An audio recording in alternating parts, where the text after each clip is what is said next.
Selamat datang di seri 2. Kita sudah buktikan 4 kegagalan historis di seri 1. Sekarang kita masuk ke inti perbandingan, beda 5. Inilah perbedaan paling fundamental. Apakah Mesias adalah anak Allah ataukah hanya utusan biasa? Beda 5. No divine sonship and mission. Nah, mari kita bandingkan keanakan Yesus versus Isa. Dalam Natal di Injil, pemberitaannya konsisten. Maklumat diberikan oleh Gabriel kepada 3 pihak, Maria, Yusuf, dan para gembala. Menyebutkan nama dan gelar Yesus sebanyak 2 kali. Menyebutkan anak God 2 kali dan juru selamat juga 2 kali. Tentang Natal Isa, Allah juga berwahyu 2 kali. Pertama, wahyu di Mekah, surah Maryam sekitar tahun 615. Dan sesudah belasan tahun barulah disusul dengan kedua, wahyu di Madinah, surah Ali Imran sekitar tahun 631. Namun, agen pewahyuan kedua wahyu tersebut pun tidaklah sinkron. Yang pertama, satu roh yang menjadi manusia real. Yang kedua, berubah jadi para malaikat, jamak. Surat 19:17 di Mekah. Kami mengutus roh kami kepadanya, maka ia menjelma di hadapannya, manusia yang sempurna. Surat 3:45 di Madinah.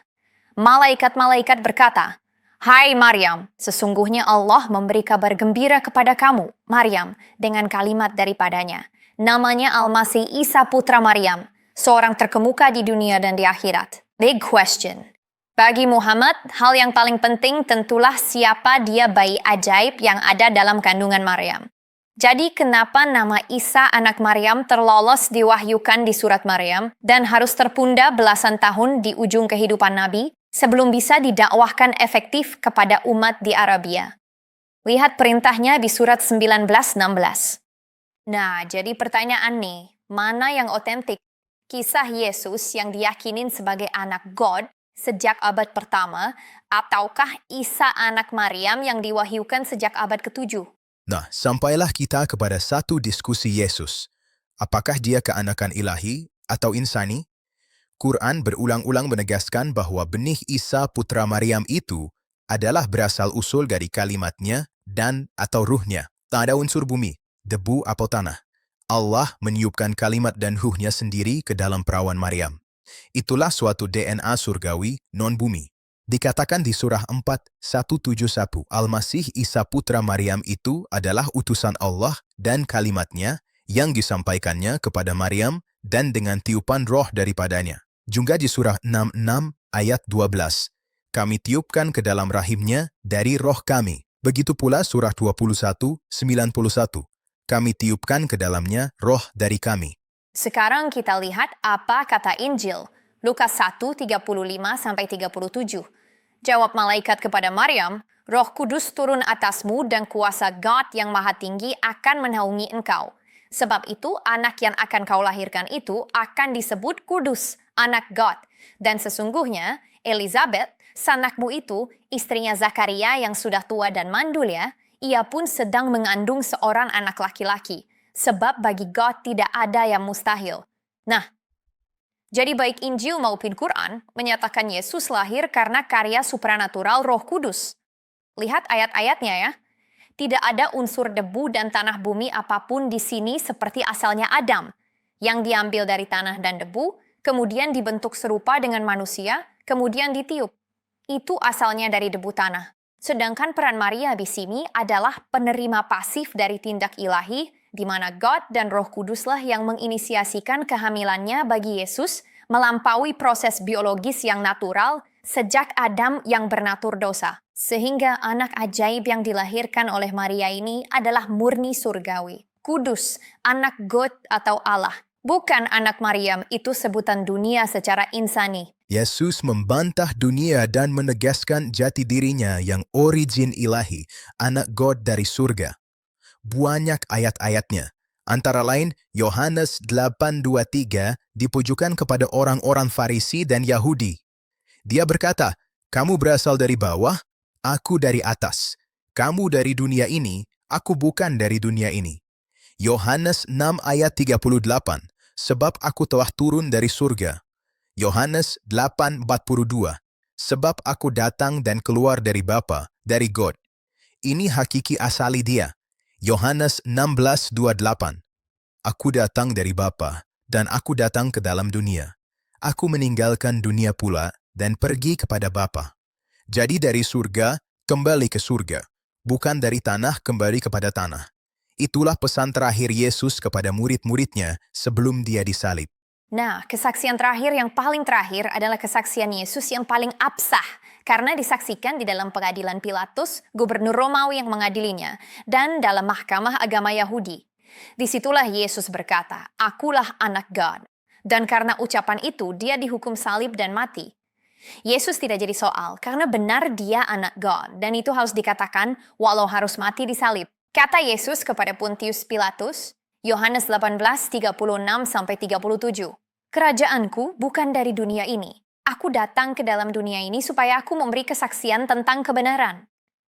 Kata Yesus kepada imam besar yang bertanya kepada Yesus dalam pengadilan mahkamah agama ya, "Apakah engkau Mesias, anak dari yang terpuji?" Jawab Yesus, "Akulah dia." Artinya anak God, anak Allah. Kemudian tertulis dalam Markus 14 ayat 61-62 dan Lukas 22:70 untuk peristiwa yang sama. Jawab Yesus, "Akulah anak God." Pada akhirnya, apa sebenarnya misi ilahi di balik pengutusan Yesus Mesias yang asli pada abad pertama jika dibandingkan dengan kisah Isa Al-Masih yang diceritakan kembali pada abad ke-7? Malaikat Gabriel telah 2 kali menyebutkan nama Yesus, Sang Anak Allah. Ini bukanlah nama biasa yang dapat diubah-ubah sesuka hati manusia. Nama tersebut adalah nama ilahi dari surga yang dimeteraikan secara khusus pada diri Yesus, yang berarti Yahweh, Tuhan menyelamatkan. Dan itulah misi ilahi terbesar Yesus datang ke dunia ini demi penyelamatan umat manusia secara universal.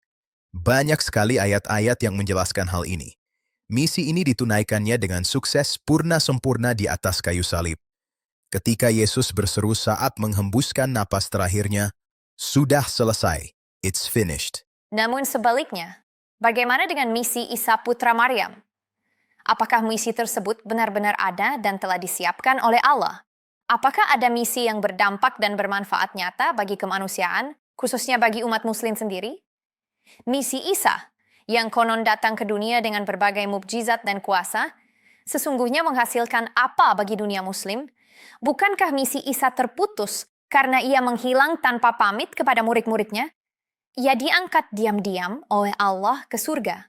Misi tersebut gagal menghasilkan para pengikut yang benar-benar Muslim Islami. Sebaliknya, justru menghasilkan miliaran pengikut Yesus Kristus yang mengimani kelahirannya sebagai anak Allah yang disalibkan demi menebus seluruh umat manusia dari dosa dan kematian kekal. Kegagalan misi Isa yang paling kontroversial dipertanyakan dunia sejak 10 abad lalu adalah mengapa kitab Injil Isa Islami yang jelas-jelas diserahkan langsung oleh Allah kepada Isa dan memiliki banyak ayat tidak terjaga.